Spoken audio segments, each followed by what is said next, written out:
ایک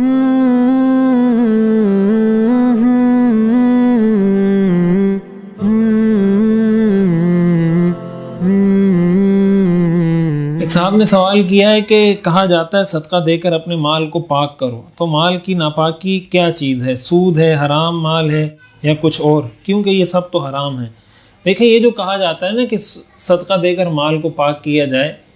تو سود ہے یا حرام مال ہے یا کسی سے غصب کیا ہوا ہے یا ظلم کر کے کسی سے پیسہ لیا ہوا ہے، وہ جو پیسہ ہوتا ہے اس کو تو پورا لوٹانا واجب ہے۔ یعنی آپ کو اگر پتہ ہے کہ یہ سود میں نے کس سے لیا ہے، تو جتنا سود لیا ہے شریعت کا حکم یہ سود اس کو واپس کر دو۔ کسی سے ظلم کر کے کچھ پیسہ دبایا ہوا ہے، کسی کی پراپرٹی دبائی ہوئی ہے، یہ حرام مال ہے، اس کا تو حکم یہ ہے کہ اصل مالک کو واپس کر دو، یہ تو آپ کی ملکیت میں آتا ہی نہیں ہے۔ لیکن اگر کوئی ایسا ناجائز مال، سودی مال آ گیا ہے کہ جس کے آپ کو مالک کا پتہ نہیں، مثال کے طور پر سودی بینک میں آپ نے پیسے رکھے ہوئے تھے، اس کا سود آپ کو مل گیا، بعد میں آپ کو پتہ چلا کہ یہ تو سود ہے، ناجائز ہے، اب ظاہر ہے آپ کو پتہ نہیں کہ اس کا اصل مالک کون ہے، یہ سود کس سے لیا گیا ہے، تو ایسی صورت میں اس سودی مال کو، جو سود کی رقم ہے، اس کو صدقہ کرنا واجب ہے، وہ آپ اپنے پاس نہیں رکھ سکتے۔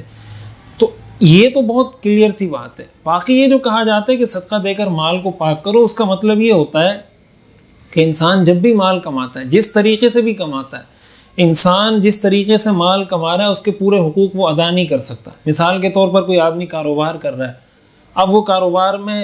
کئی دفعہ ایسا ہوتا ہے کہ انسان جھوٹی قسم کھا لیتا ہے، کئی دفعہ ایسا ہوتا ہے کہ وہ کسی کو جھوٹ بول دیتا ہے۔ ایک چیز اس نے 100 روپے کی خریدی ہے، وہ آگے دوسرے کو بولتا ہے کہ یار یہ 100 کی تو میں نے خریدی نہیں ہے، میں نے تو 150 کی خریدی۔ اب یہ جھوٹ کا عنصر اس میں شامل ہو گیا۔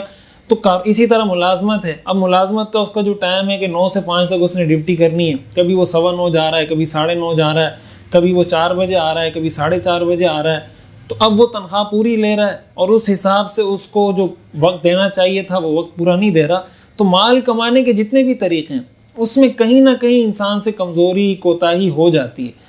تو اب یہ جو کہا جاتا ہے صدقہ دے کر اس کو پاک کرو، اس کا مطلب یہ حدیث میں یہی آتا ہے، حضور علیہ الصلوۃ والسلام نے فرمایا کہ تجارت کے اندر بہت سی جھوٹی قسمیں، جھوٹی باتیں آ جاتی ہیں، لہٰذا صدقہ دے کر اس کو پاک کیا کرو، صدقے سے اس کو صاف کیا کرو۔ تو وہ جہاں جہاں کوئی کوتاہی ہوئی ہے، غفلت ہوئی ہے انجانے میں، تو وہ کوتاہی اللہ تعالیٰ اس کی برکت سے ختم فرما دیتے ہیں، اور اس میں جو نحوست، بے برکتی آئی ہوتی ہے، وہ ساری بے برکتی اس سے ختم ہو جاتی ہے۔